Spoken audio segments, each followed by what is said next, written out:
After marrying Julian Jiang, he no longer allowed her to call him brother. There was one time when she couldn't help herself, the familiar term slipping out from habit. "Brother," she had whispered. Julian paused for a moment, then looked up to kiss her lips. His voice was low and heavy as he spoke her name. "Vivian," he said. "Don't call me that. It makes me feel like I'm committing a crime." Hey everyone! Today's story is a dramatic romance with real life. Vivian then secretly had a child with Vikander. She marries him while he still hates those someone worth forgiveness and honest communication and love. When in Tanju, let's dive in. During the lunch break in the legal department's break room at the Jiang Corporation, Vivian stood to the side brewing coffee while listening to her colleagues gossip about their highest superior, the young CEO of the company. 2 months ago, Mr. Jiang had started wearing a wedding ring on his ring finger. It was a shock to everyone that he had suddenly gotten married. Some wondered why a powerful family would wed and start a household without a grand announcement. But others dismissed it, noting that the elite didn't owe the public an explanation. There was deep curiosity about what kind of woman could capture a man as cold and distant as Julian Jiang. Some speculated it was a business merger, but the office chatter quickly shifted to the fact that the new Mrs. Jiang had become a stepmother the moment she said, "I do." Julian Jiang, the current CEO, was a decisive and sharp leader. At only 27 years old, he was truly a young man of great talent, but it was common knowledge that he already had a 5-year-old son. The boy had been brought to the office personally by the elder Mrs. Jiang to see his father. With his delicate features and a face that was almost a carbon copy of Julian's, there was no doubt they were father and son. According to Julian's resume, he had graduated from a top university, and his son, Silas, was born right as he finished his studies. At a very young age, fresh out of college, Julian had become a father and had raised the boy alone ever since. The identity and existence of the child's mother had always remained a mystery. One colleague remarked that they were less curious about the new wife and more interested in the birth mother, who was influential enough to make Julian a father in his early 20s. As Vivian stepped out of the break room, her department manager called out to her.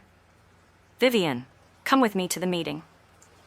Vivian had returned to the country about 3 months ago, and only a month after her return, she and Julian had registered their marriage. It wasn't a business merger. She'd been adopted by the Jiang family years ago, and Julian's mother was very fond of her. It was his mother who had insisted that Julian marry her. At the office, they kept things strictly professional, and almost no one knew they were husband and wife. Upstairs in the spacious, bright conference room, Vivian stood in her high heels presenting a risk assessment report. Sitting at the head of the table was the man in a perfectly tailored, wrinkle-free suit. His handsome features and noble aura commanded respect, and even a fleeting glance revealed a cold, high-altitude distance that made people afraid to approach or offend him. His gaze didn't linger on her for long. Between them, it was as if they were complete strangers who had never met. However, after work, she and Julian sat together in the back of his Maybach as it pulled out of the company garage. When they arrived home and Silas was nowhere to be found, Vivian asked the housekeeper where the child was.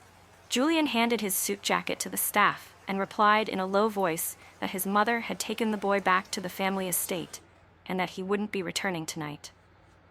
Late that night in the bedroom, Vivian stepped out of the bathroom after her shower. Julian's tall frame was leaning against the headboard, looking quite different from the impeccable image he maintained at the office. His hair was still slightly damp, and one long leg was hooked up in a lazy posture. He wore a dark, finely tailored set of loungewear with the top button undone, revealing a firm, mature physique beneath the thin fabric. During the day, when clad in his suit, Julian Jiang was so stern and restrained that people barely dared to look at him for long, as if doing so were an offense. His cold face seemed incapable of harboring any trace of desire. Vivian used to think so too, but after 2 months of marriage, she finally understood that Julian had his own desires, and he was always the one to take the initiative. As husband and wife, they had already done everything they were supposed to do. He looked up at her, placed the tablet he was holding on the nightstand, and leaned over her amidst the pillows and blankets. He didn't rush at first, simply asking, "Has Mom been pressuring you to have a baby lately?" Her silence was answer enough. Julian spoke directly. "It's your body, your decision. If you want a child, I'll fully cooperate. If you don't, I'll handle the refusal with my parents." The two of them had never spoken so frankly about this before. A few years ago, when she was younger and would return to the Jiang estate on weekends, his questions were always limited to her college studies and whether she was keeping up. In the blink of an eye, it had shifted to Julian asking if she wanted to have a child with him. The massive gap in their dynamic made it hard for her to adapt. Her cheeks flushed, and thinking of Silas, she still shook her head. "I don't want to yet." "All right," Julian said as he got up to get a condom. When he exerted more force later, Vivian tilted her head back and bit her lip, but she still couldn't help the familiar term slipping out from habit. "Brother, please, can we stop?" Julian paused briefly. He had been leaning down, his sweat-slicked forehead pressed against the crook of her neck as he gently kissed and nipped at her skin. He looked up to kiss her lips, his breath heavy as he whispered her name, Vivian, as if crushing the name against his lips. "Don't call me that. It makes me feel like I'm committing a crime." Perhaps because they had mentioned children tonight, after they finished, Julian stood up to clean up and said to her, "You don't need to force yourself into the role of a stepmother. If you don't like Silas, or if you two don't get along, don't force it." Vivian countered almost instinctively, "I like Silas." Even Julian seemed a bit surprised. She opened her tired eyes and probed further. "He's very adorable. Who knows, maybe one day his mother will regret. Her existence, in my eyes, is only that of the person who gave Silas life." Before she could finish, Julian cut her off. Even in the heavy darkness, she could feel the suppression and irritation radiating from the man beside her. It was a rare display of emotion for Julian, who was always calm. Silas's biological mother was clearly a taboo subject for him. "A child born of a scheme," Julian said slowly, his voice thick with pressure. "Whoever she is, she better never show her face in front of me. Don't let me find her. Because even if she's still alive, I'll make her wish she were dead." Back in middle school, Vivian's family had gone bankrupt. Her parents fled the country, leaving her behind. She was taken in and raised by an old friend of her mother's, Julian's mother, Mrs. Jiang. Julian was 1 year older than her. Until the year he had his car accident, she had called him brother for 7 years. The accident hadn't been severe, but it resulted in an extremely low probability complication. The doctor said a nerve had been compressed, leading to temporary blindness. However, after 6 months of intensive treatment, his vision still hadn't recovered. Julian became increasingly cold and distant. His temper became unpredictable, and the gossip across the city was that the future heir of the Jiang Corporation had turned into a blind man. Refusing to yield to reality, he attended a gala. Unlike his usual sharp self, he was caught off guard and drugged by someone scheming against him. He didn't know that his parents and Vivian, who were worried about him, had also followed him to the event. Vivian sensed something was wrong and followed him into a private lounge to check on him, only to be pinned down by him. After being tormented by Julian for the first time like that, she suffered from a persistent high fever that left her bedridden for days. The morning after pill she took was later vomited back up in her delirious state. When she discovered she was pregnant, Julian's parents, the people who had raised her, nearly knelt down and begged her. If Julian could never recover, this child would become the only hope the Jiang family could cling to. At that time, Mrs. Jiang had asked Julian, "Vivian is gentle and knows how to take care of others. Can she stay by your side from now on?" Even without his sight, Julian's features remained exceptionally handsome. Though his state of mind was poor back then, his answer was incredibly firm. "Mom, when we adopted her, we never intended to groom her into a submissive daughter-in-law. We raised her like a daughter. I watched her grow up. I don't have romantic feelings for her. At most, I see her as a sister." When the topic of the girl from that night came up, Julian's expression turned grim. "Is she still alive?" Julian didn't know the person that night was Vivian. He only saw her as a sister, and even his parents didn't dare let him know that the girl he viewed as a sibling was carrying his child. Later, while she was waiting to give birth, Vivian heard about a brilliant young ophthalmologist who stayed by Julian's side for 6 months to oversee his recovery. Julian eventually trusted her to perform the most complex and high-risk surgery. Fortunately, the results were excellent. 6 months after Julian regained his sight, Vivian had already flown abroad to continue her studies. Although that doctor was young, she was still 7 years older than the 22-year-old Julian. His parents were completely dissatisfied with the match and brought 6-month-old Silas directly to him, revealing he was a father. Once the doctor found out Julian had a child, she quickly married someone else. It was no wonder Julian loathed the biological mother's existence. Hadn't she directly destroyed his relationship? As for why he agreed to marry Vivian years later, it was likely due to his mother's relentless pressure. On their first night as a married couple, she called him brother, but he told her that since they were married, they had to accept their new roles. He wasn't the type of man to restrain himself or avoid touching his wife. Early the next morning, Silas was brought home. At the breakfast table, Vivian tried to be affectionate with him, but the little boy suddenly asked, "Are you here to steal my dad from me? I'm never going to like you." "Sorry." Julian stopped eating, his eyes flashing with parental authority. "Where are the manners and upbringing I taught you?" Silas remained stubbornly silent, so Julian told the housekeeper to take him to school. Vivian hurried outside and told the housekeeper she would take the boy herself. It wasn't until they reached the kindergarten gates that the boy spoke to her. "If you think I'm bothering you too, Ivy and her mom invited me to stay at their house." Vivian teased him. "Is Ivy the girl you like?" He replied softly, "I just like her mom. Her mom is a doctor. She's sometimes even busier than my dad, but she picks Ivy up from school herself every single day." At the office that morning, Vivian happened to run into the vice director of the technical department. He proactively approached her to say hello, and within moments, rumors had spread among her colleagues like wildfire. "Vivian, what's the deal between you and Nathan?" they pried. "He's the corporation's famous flower on the mountain peak. Brilliant, young, and returned from studying abroad. Even Wendy, the CEO's close female assistant, couldn't conquer him." Vivian quickly denied the rumors, explaining that while Nathan had indeed pursued her when they were studying abroad, she had never agreed. At noon, she quietly slipped away from the others to visit Julian's office. He was still working when she arrived, and didn't have lunch brought in until he saw her.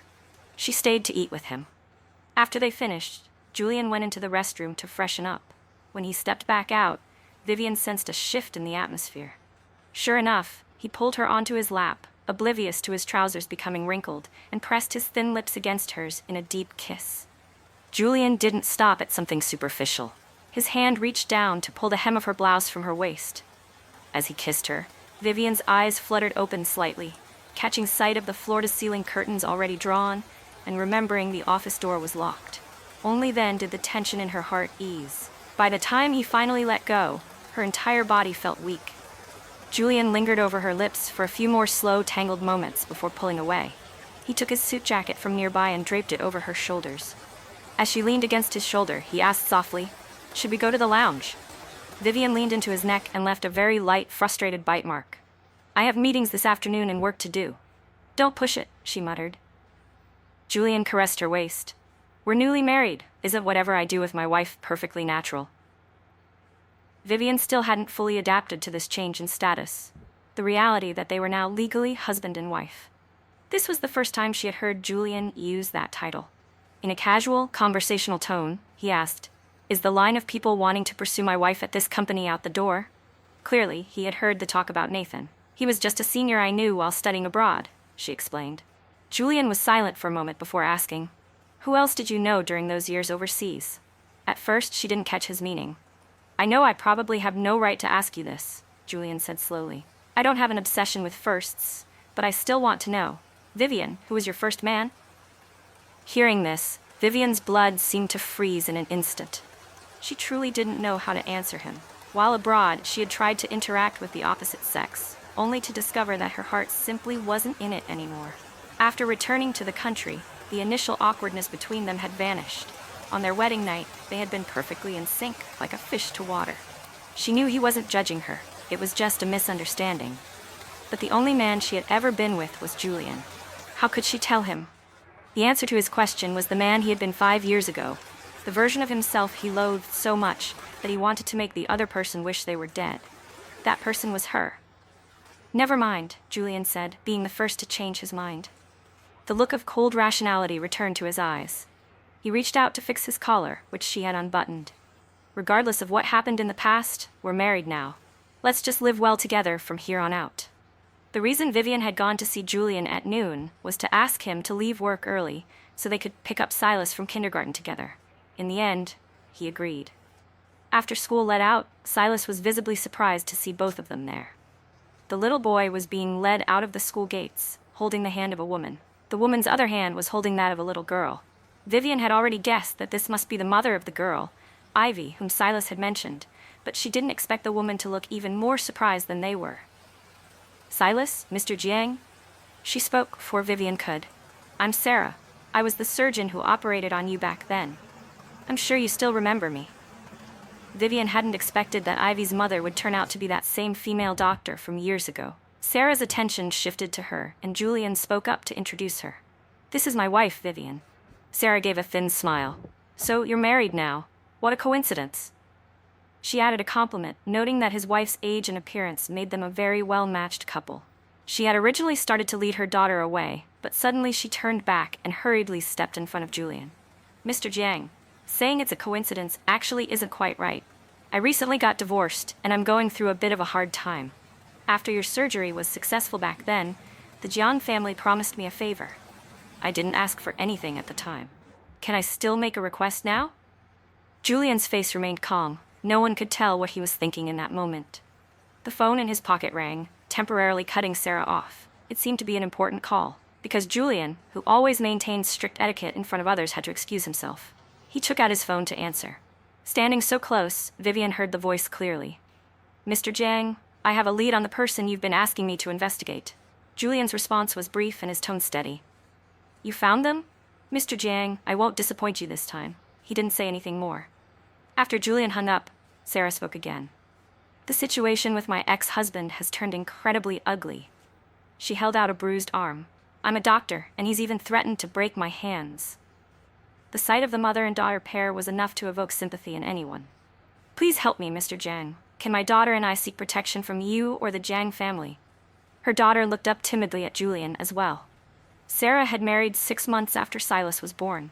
Logically, her daughter should have been at least a year and a half younger than Silas. However, looking at them, there didn't seem to be much of an age difference between the two children at all.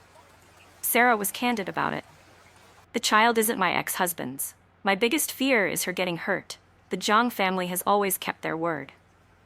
For Julian, helping her wouldn't have been difficult, but facing Sarah today, there was a layer of coldness beneath his polite exterior. Miss Sarah, finding the police or a lawyer would be more useful than finding me. On the way back, Vivian remembered what Mrs. Jiang had once told her. Back then, Sarah had been highly capable and charismatic, the kind of woman who enchanted countless men. Almost no one could say no to her. Yet, she had only set her heart on Julian, who was significantly younger than her. During the time he was blind, Sarah was his primary physician, giving him more care and effort than any other patient. Most importantly, she was the one who gave him the chance to see the light again. Mrs. Jiang had feared that if she didn't intervene in time, Julian would find it hard not to fall for a woman like that. That was why Mrs. Jiang had secretly offered her a deal and arranged for Sarah to stay away from her son. Back then, Sarah had a high sense of self-respect. Combined with the discovery that Julian already had a child, she finally remarked that she had overestimated him. She had thought his character was beyond reproach and different from other men, only to find he had fathered a child out of wedlock. It turned out that Sarah, too, viewed him as nothing more than a hypocritical profligate. Neither of them offered an explanation. Between them lay a web of misunderstandings and hidden truths from a past that was far from pleasant. Despite Sarah's current display of humility and her pleading, Julian Jiang did not linger. Outside the car window, the sky gradually darkened, casting the calm, cold lines of his profile into shadow. In the silence, Julian finally spoke. Vivian, you are my wife now. There are things that can be said plainly between a husband and wife. During the years you were gone, I was a young man in my prime. I can't say I had no desires. But even so, I can tell you clearly, I have never touched another woman. He spoke with such candor that it was no wonder he had arranged for Silas to ride in a separate car with his assistant. His life was not as complicated as people imagined. He addressed the matter head-on, ensuring she wouldn't have a single doubt. That doctor's daughter could not possibly be his. While Julian wasn't a rigid or old-fashioned man, he truly had no interest in playing the role of a philanderer. She believed him. When he said at noon that he had chosen to marry her without looking back at the past and intended to live well with her, he meant it. The man who usually spent his evenings in the bedroom was, for once, staying late in the study to handle business. When Vivian brought in some fruit, she saw his perfectly proportioned silhouette standing by the window. Julian was on the phone. "Prepare a yacht for me," he said. His voice was calm, yet it seemed to carry the chill of the night air outside. "I don't need to know specifically who she is or what her name is. I have no interest in knowing beforehand. Just bring her directly onto the boat when the time comes." Hearing movement behind him, Julian turned and saw it was her. He hung up and called out, "Wife." Noticing she was only wearing a thin nightgown, he took her hand. "Why are you so cold?" He pulled her further into the study and straight into his arms. Pressing close to him, she feigned ignorance and asked, "Who were you just talking to on the phone?" Julian lightly brushed his lips against hers. I don't want to lie to you. I'm about to find out the truth of what happened back then. Vivian's eyelashes fluttered. And then what? Are you going to make Silas's mother pay a heavy price? Julian buried his face in her neck and took a deep breath. Don't stop me. It was already late at night when a knock sounded at the study door. Dad? It was Silas. Julian moved away from her. Since her nightgown had thin spaghetti straps, he only opened the door halfway, shielding her behind him. He regained his usual calm demeanor as a father, his tall frame standing over Silas with an imposing presence. Silas asked him, Tomorrow is the weekend. Can I go see Sarah and Ivy? Julian's answer was simple, even indifferent. Fine. Then what about you? Silas pressed. If Vivian doesn't find out, could you come with me to protect them? Vivian heard his reply immediately, his voice steady. No, he spoke slowly to the child. You can go on your own. I won't stop you. You can even stay there permanently to protect them, and live with them from now on. But if you do, you don't need to come back through the doors of this house. Make your choice. This was clearly Julian's way of teaching his son. He would not indulge him in this matter. You and I share the closest blood relation. Julian continued. I stood right beside him as he said, but Vivian is my wife. Between her and me, there is also the most intimate relationship in the world. He didn't scold the boy, but calmly laid out the facts for the child to understand. Aren't you the one who is in the wrong? She has consistently tried to be close to you, caring for you and looking after you with sincerity, yet you say you don't like her. Others have only played with you a few times, yet you choose to be so close to their mother. Vivian is your actual family. Don't you think she'll be hurt? In the end, Julian left the boy to his own thoughts. After Silas left the room, Julian raised a hand and pressed lightly against the corner of his eye. Watching the movement, Vivian remembered the family doctor's constant warnings during every checkup about his old injury. Are your eyes bothering you? She asked. Julian denied it, simply saying, I'm just a little tired. He continued, a child's ability to distinguish right from wrong isn't fully developed yet. Their behavior ultimately reflects the attitudes and concepts of the adults around them. I'll teach him to understand principles and boundaries. I won't let you be mistreated. Julian looked every bit the strict father in that moment. Yet, while he might loathe the child's mother, he didn't project any of that anger onto the innocent boy.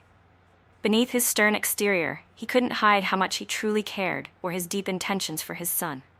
This man, who was always a man of few words to outsiders, was willing to spend time and use so many words to teach his son about morality.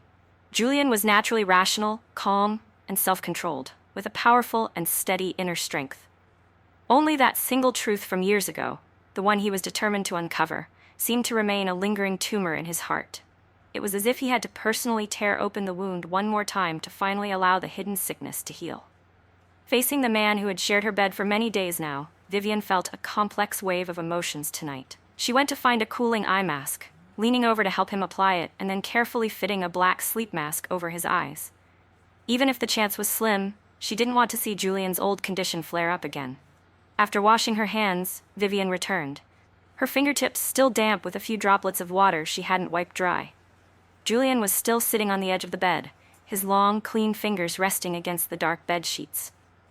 With his eyes covered, he couldn't see her, which made it even easier for her to watch him intently. He had once been the older brother figure who set an example for her, the calm and decisive CEO of the corporation, a strict father, and now a husband, one who currently seemed to let her touch him however she pleased. She couldn't help but lightly touch his face, her hand coming to rest on the line of his jaw.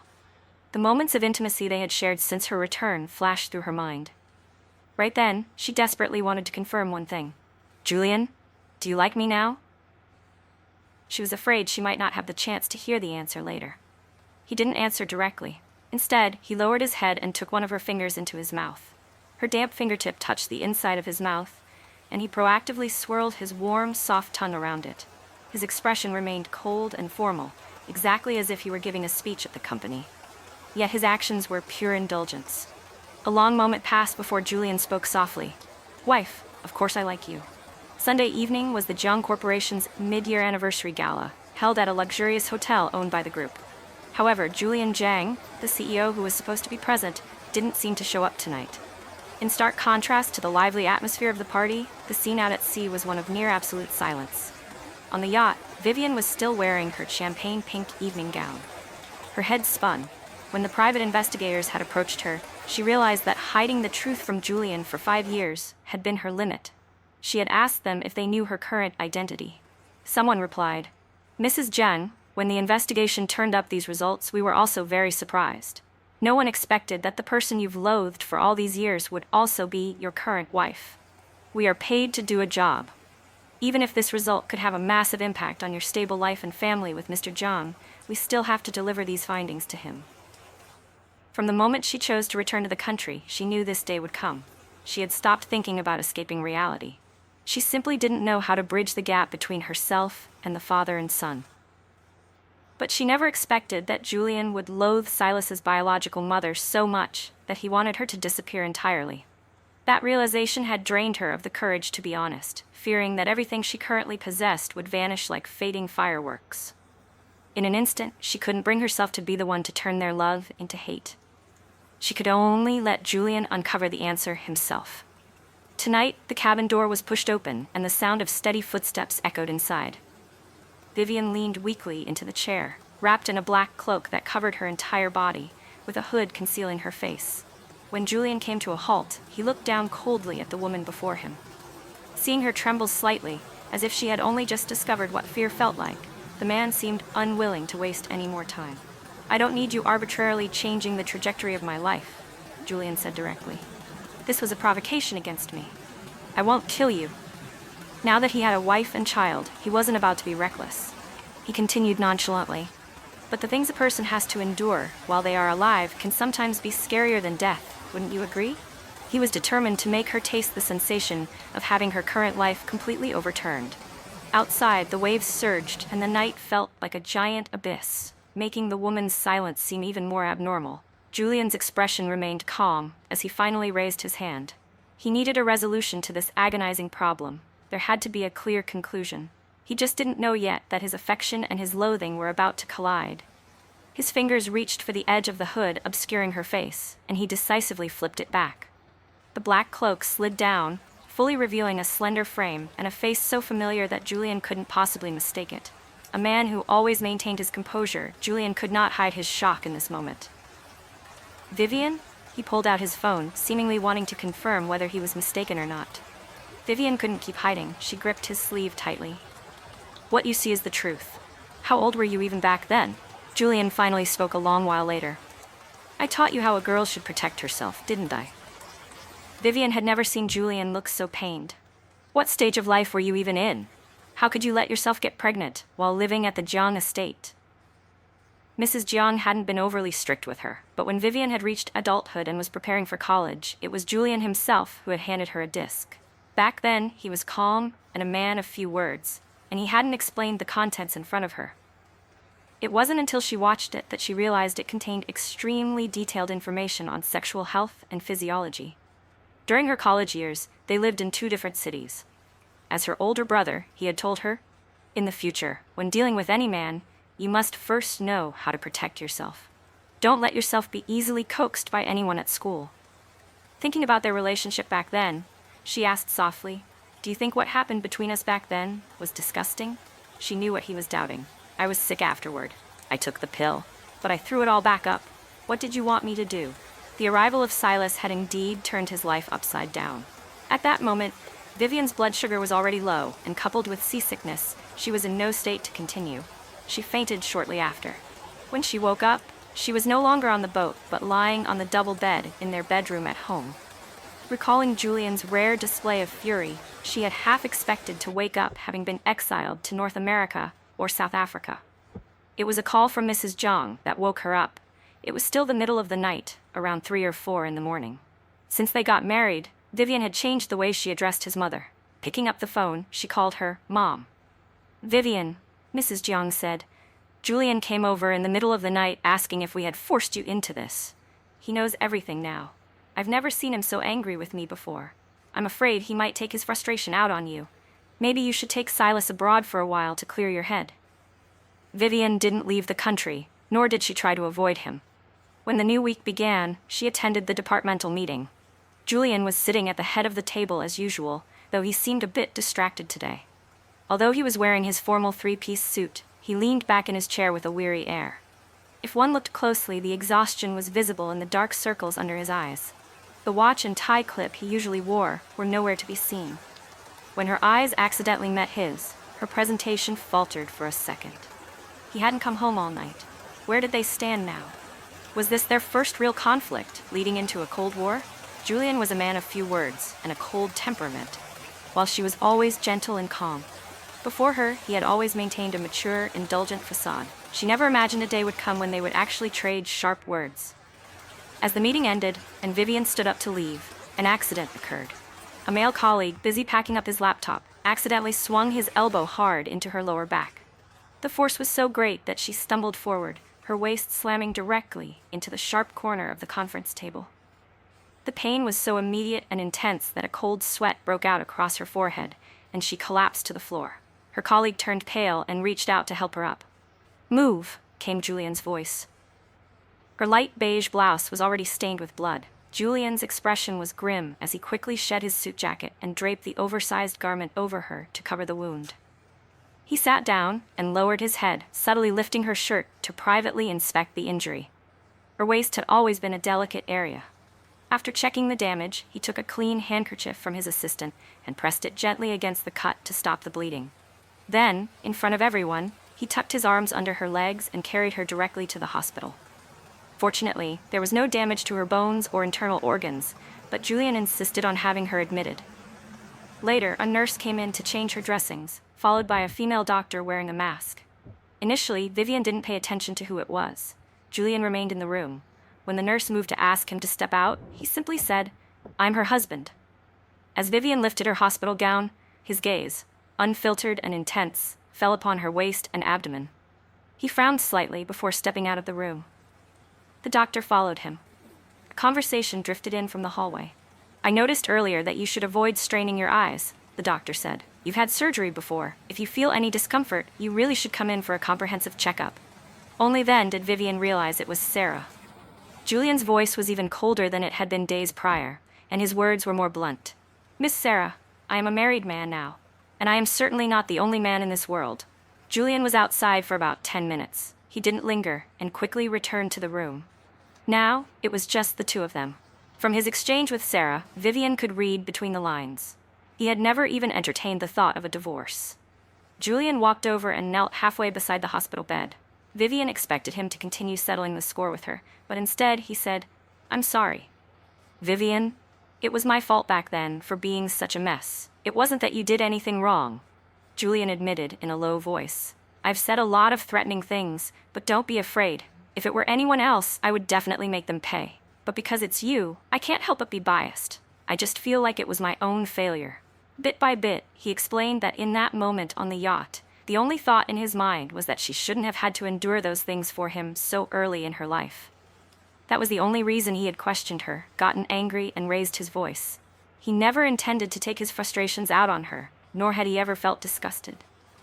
Finally, he asked her, "You were so young and all alone. Was it very hard back then?" Vivian didn't answer directly. So many emotions had built up that words seemed insufficient to express them. Right now, she just wanted to kiss him. As she leaned against the pillow, Julian leaned down and lightly brushed his lips against hers. He was careful to avoid her injury, pressing close to her chest. She could feel their heartbeats gradually falling into a single rhythm. A light kiss didn't seem like enough, so for once, Vivian took the initiative. Her tongue lightly flicked against his, even employing a bit of technique, but he didn't open his lips. She couldn't help but ask why. Julian finally admitted that he had stepped outside to smoke earlier, adding an explanation that it was only an occasional habit. She was a bit surprised by this side of him, but eventually told him it was okay. Only then did he part his lips and pull her into a deep embrace. The scent of tobacco was almost gone, replaced by a faint hint of mint from the mouthwash he had used, carrying a trace of mild sweetness. "You clearly get seasick and you're still afraid. Why did you want to get on that boat?" "If it were your situation, even if I were afraid, I would have wanted to take you away," she whispered.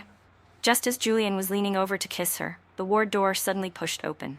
Mrs. Jiang entered, leading Silas, and froze for a moment at the sight of them. Caught in a moment of intimacy by a child, and his own son at that, Julian quickly pulled back, regaining his usual composed demeanor. Fortunately, it had only been a kiss. When Mrs. Jiang finished her visit and prepared to leave, Julian asked her to let Silas stay behind. The boy walked over to the hospital bed alone. "Did you come here because you're worried about me?" Vivian asked.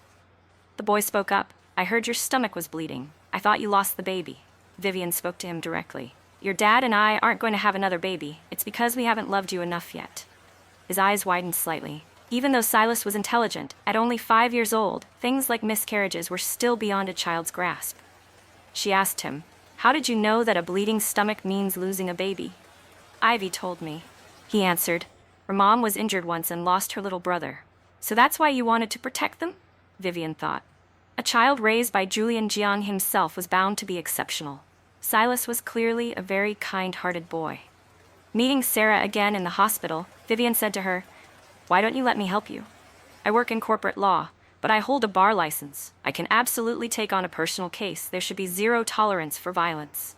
As a professional, she also hoped the law would continue to improve so the vulnerable would have a place to turn. What Julian had said wasn't wrong. The thing that could help Sarah more than anything else was the law putting that man in prison. Vivian hadn't understood before why Sarah had never sought out a lawyer. Once her injury had improved, Vivian went with her to a forensics center for an evaluation.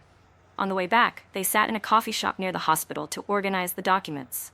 By the time they stepped out, night had fallen. Across the street, several men stood watching them. Sarah's face turned pale. "Vivian, you should leave first," she said. "Whenever anyone tries to help me, my ex-husband finds them and threatens them." Vivian realized something was wrong as the group began to advance toward them. Just at the most dangerous moment, 2 cars suddenly pulled up to the curb. Julian Jiang stepped out from the Bentley in front. That moment felt like a divine intervention. Several well-trained bodyguards quickly followed him out of the vehicle behind. From a short distance away, Julian Jiang, dressed in his suit, strode toward them. He immediately raised his leg and kicked the man closest to them to the ground. His broad hand landed on Vivian's waist, nearly wrapping around half of it as he pulled her into his embrace. His hair was slightly disheveled as he asked her, "Are you all right?" The man who'd been kicked to the ground scrambled back up, lunging ferociously towards Sarah. "You damn woman, you've really got some nerve this time." Since Vivian and Julian were standing closest to her, and seeing that Sarah was about to be struck, Julian let go of Vivian and took a step forward. He reached out and tightened his grip on the man's wrist, stopping the punch just inches from Sarah's face. Julian called the police to handle the situation. His hand had been grazed during the scuffle, so they had to return to the hospital to have it disinfected. Sarah said to him, "Thank you for stepping in to help me." Julian didn't even look up. "You don't need to thank me, thank my wife. This is my responsibility as her husband. I helped you because of her. She certainly didn't want to see you get hurt again." Sarah still wanted to say more. "I only wanted to find you for help. I had no intention of ruining your family. But I truly did regret it. I wondered if I hadn't been so proud back then, if I had been a bit more steadfast, would everything have been completely different? Your mother actually offered me conditions to leave back then. Julian, I just want an answer regarding that time. If I had been more steadfast." Vivian stood by his side and heard everything. In truth, a thought had also surfaced in her heart. She wanted to hear his answer from back then as well. Seeming to sense her curiosity, Julian finally spoke to Sarah. "I have sufficient material wealth, and my parents raised me well. My spiritual life was never lacking. I am strong and steadfast enough on my own. So, why did you assume that just because you appeared while I was ill, you could become my salvation or my light? Everything you offered was something I never lacked. I wouldn't be moved or touched by that.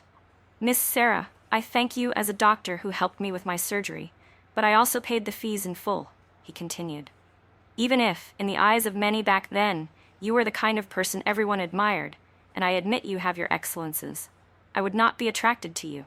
After leaving the hospital, to me, you were just a stranger, a passing figure." Julian had never liked Sarah, from beginning to end.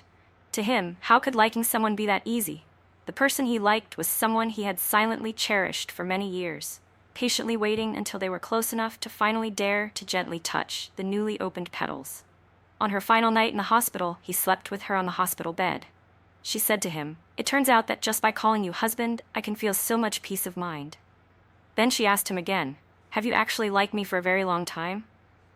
She received his answer, "Yes." It was just that back then, even a man like him, standing at the peak, had moments where he felt unworthy, leading him to step back and say things he didn't mean. Vivian returned to work at the company.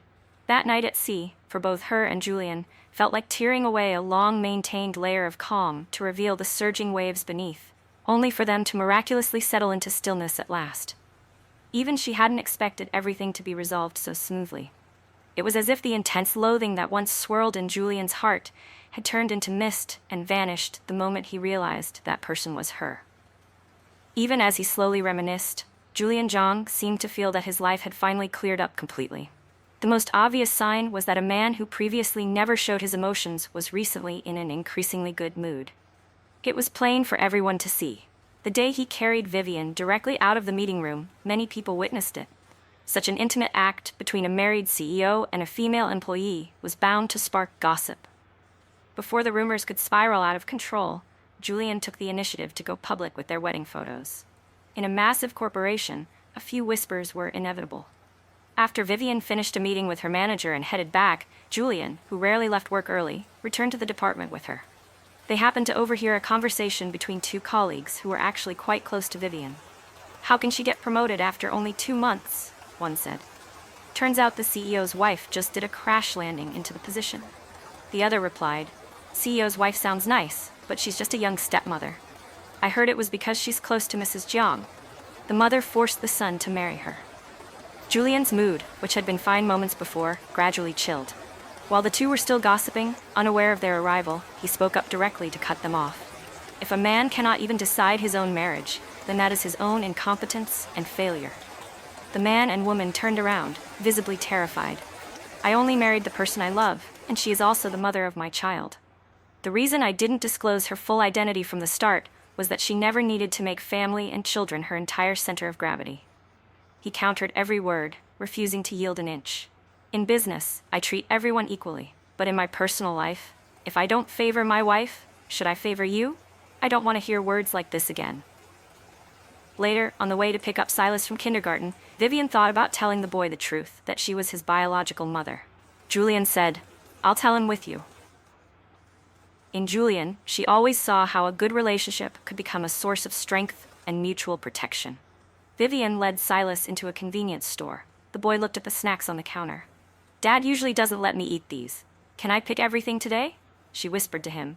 "When your dad was in school, he used to come here to buy grilled fish balls and takoyaki, even if they all ended up in my stomach." She leaned close to Silas's ear and murmured, "Actually, your dad isn't as strict as you think. That game you've been liking lately? Your dad already maxed it out years ago. Be a good boy, and when we get home, tell him to play with you." Turning around, she saw the man who was both father and husband standing behind them. She stood up straight and smiled at him. "Sorry, I think I just ruined your dignified image." The grilled fish balls were a bit spicy that day. Julian told his assistant to take Silas to the car first, and then, right in front of everyone, he leaned down to kiss her. "Feeling better?" When they told the boy the truth that evening, Vivian was quite nervous. Silas thought about it for a long time after hearing it. The child had a right to be angry. "So, Mom, you left me for 5 years, right?" She recalled Julian's words at the office. "Good boy. It wasn't that your mother left you. It's just that she wanted to choose her own life first." Those were also her 5 years of growth. If her life had been tied down by a child after the age of 21, she might have ended up as nothing more than a canary kept by the Jiang family. And all of this stemmed from the fact that Julian had rejected his mother's suggestion back then. He didn't keep her by his side when she was only 20. Because of that, she was able to return with her own light and his expectations. By the time she helped Sarah win her lawsuit, it was midwinter, marking a new beginning for the doctor. In the process of working with an ophthalmologist, Vivian couldn't help but think about Julian's eye condition again. Fortunately, he had always been attentive to it. Before the new year, Sarah's mentor personally performed an exam and told them they didn't need to worry anymore. Before going in to see the results, Julian showed a rare hint of nervousness. He asked her, "What if I ask you again? Do you remember our wedding vows?" Both had excellent memories. Sure enough, he recited them without missing a word. To understand, to love, and to lean on each other for a lifetime. To love only one person, whether in youth or when their hair has turned gray. They would walk through the wind and rain together, becoming life partners forever. They were people who believed in vows, and they were people who would certainly keep them. And that's the full story, the biggest lesson. Assumptions and hidden truths can destroy relationships, but forgiveness and courage can heal them. Comment below, like, subscribe, and hit the bell for more stories. Thanks for watching.